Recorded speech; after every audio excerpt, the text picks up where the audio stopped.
Longhorns and Hogs. It takes many back to the days of the Southwest Conference. In fact, Texas and Arkansas played some classics at the old Rosenblatt Stadium up in Omaha, Nebraska. Mike Barnes from our sister station in Austin shows us that these guys just hope to live up to the hype.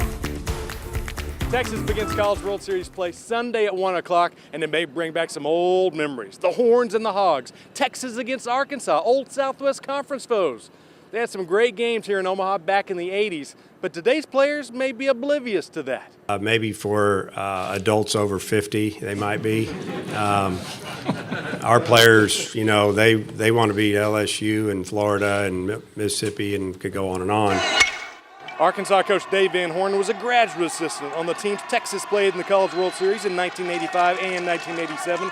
Things have changed since then, but not the talent level. Arkansas has an undefeated ace this year, Blaine Knight. Says, I'm anointed to play baseball at a level the world is unfamiliar with, all for the glory of God. A perfect 12-0 record. UT coach David Pierce knows it will be a challenge. The thing is, when you face a guy like Blaine, you're looking at a guy that not only has stuff but has plus command with 4 pitches, and so it'll be a tough challenge, I would think, that they throw him. You know, Texas has a history of taking on great pitchers in the College World Series. I remember back in 1989, Texas took on Alex Fernandez of Miami, Ben McDonald of LSU, beat them both, and went to the championship game. Anything can happen in Omaha. At the College World Series, Mike Barnes, KVUE Sports. All right, thanks, Mike. Fun fact, Zach Scott went to the same high school as Blaine Knight. Texas calling for the Hogs tomorrow, 1 p.m. in the first game of the College World Series. That game's followed by number 9 Texas Tech and Florida at 6 p.m. Can the Rangers ever win a game again? They have lost 7 in a row heading into today's showdown with the Rockies. Rangers down 2-1 in the 7th. Jose Trevino, ground ball left side, gets through the infield. Isaiah Kiner-Falefa scores on Trevino's first major league hit to tie it. Rangers go on to win, snapping a 7-game skid 5-2. Rubber match in the series is tomorrow. Meantime, baseball's longest win streak heads to Kansas City as Dallas Keuchel's on the mound for the Astros today. 2-on in the first. Jose Altuve, he's got liftoff. That one's back off the wall for a double. Houston strikes first. It's 2-0 world champs. Alex Bregman comes up in the 9th. He's going to lift this one way over the left field fence. That's 3 runs. Make it 10 in a row for the champs. 10-2 the final today. Minicamp wrapped up this week for America's team as they go their separate ways until training camp begins next month. Now, one place that was a focus this offseason was the offensive and defensive lines. Zach Martin signed the largest deal in NFL history for an offensive guard and is back up front for the boys.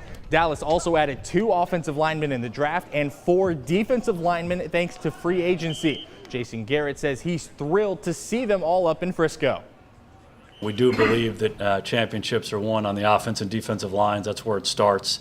It's hard to allow your skilled players on either side to be effective if you're not good up front. So we feel like we've drafted good players there. We want to keep them. Each of those guys represents exactly what we want in a football player. Training camp opens next month in Oxnard, California. Now, it's not the U.S. Open, but how about the 21st annual Bob Lilly Golf Classic wrapping up in Waco today? Former Cowboys defensive tackle taking to the course to help raise some money. More than 30 teams on the course at Cottonwood Creek today to raise funds for the Texas Sports Hall of Fame. CEO Cooper Jones says that money will go toward expanding on the Hall of Fame's already impressive collection of artifacts showcasing our state's rich sports history. Of over 15,000 artifacts right now in the Hall of Fame. It's pretty impressive when you think about we've got a physical Heisman Trophy, we've got Masters green jackets, and things as small as game programs back into the 1910s. It's a really strong and impressive collection that we're certainly quite proud of.